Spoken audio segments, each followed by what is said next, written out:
Sarah Rose was only 5 years old, and even with a coat in the winter, she still felt very cold.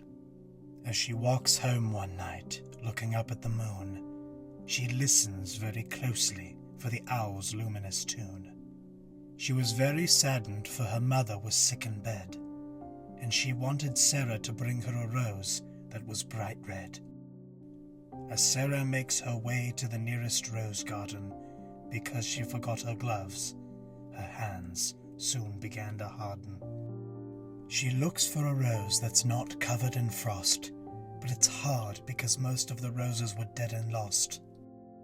She looked and picked, she searched and searched, oh my, how long she searched for that rose for her mother in bed, till she saw the perfect rose that was not covered in frost, nor was it dead, but it was tall, and like her mother said, the moon was shining down brightly on this particular rose, which was a bright ruby red. She picked the rose, and from the snow falling upon her, she got a very cold shower. She ran home as fast as she could, so the rose wouldn't die. Why, that wouldn't be very good. She burst through the door, and upon the stairs she ran, to give her dear mother the rose, for this was her plan. The door swung open, and Sarah ran inside, over to her mother's side. But she was told by her father that her mother sadly had died. She asked, "How could this be? How is this so?" And her father said to her, "She's in a better place. We need to let her go." He placed his hand on her tiny shoulder and wrapped his arms around her to hold her. She pushed him away and screamed, "This is your fault. You'll be sorry one day." She slammed her door so hard it shook her whole room. She cried and she stomped, and her heart dropped as low as the living room. She swore her father would pay, and she swore on his future grave that if one day he was in danger, then she would not save. She became dark and started writing on her walls.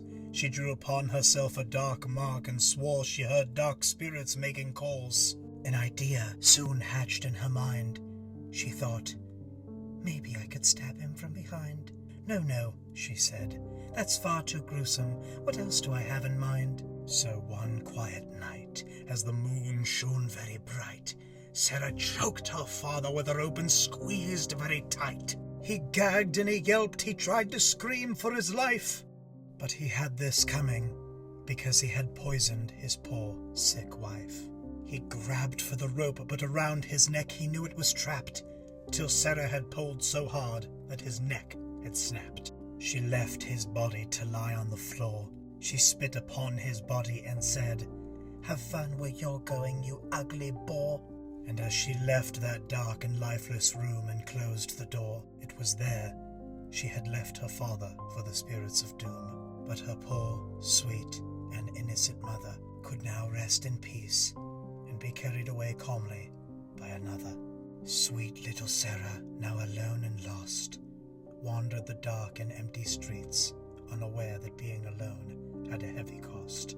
As the moon shone across the dark and empty sky, little Sarah walked ever so slowly and began to cry. Her tears for her mother's loss flowed heavily from her eyes, and whenever she thinks of her mother, she always breaks down and cries.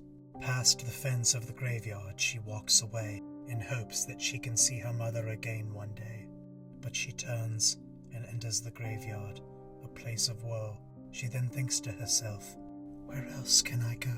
A few years have passed, and Sarah Rose is now 10 years old. She visits her mother's grave and says she will every day, even when it's very cold. She sat on her knees, and her heart felt as cold as a pile of frozen stones.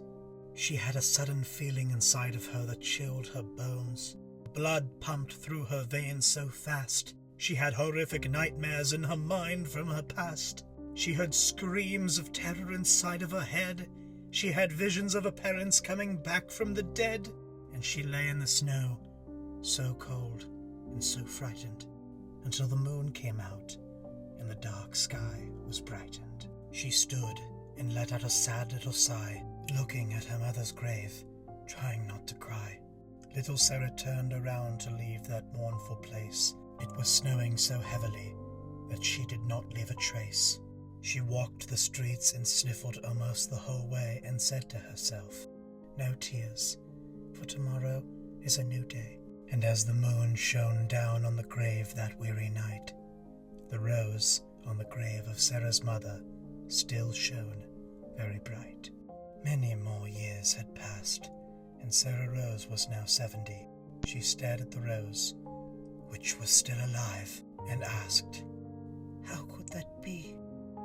She smiled, and of her mother she thought long and hard, for she would always remember that beautiful rose in the graveyard.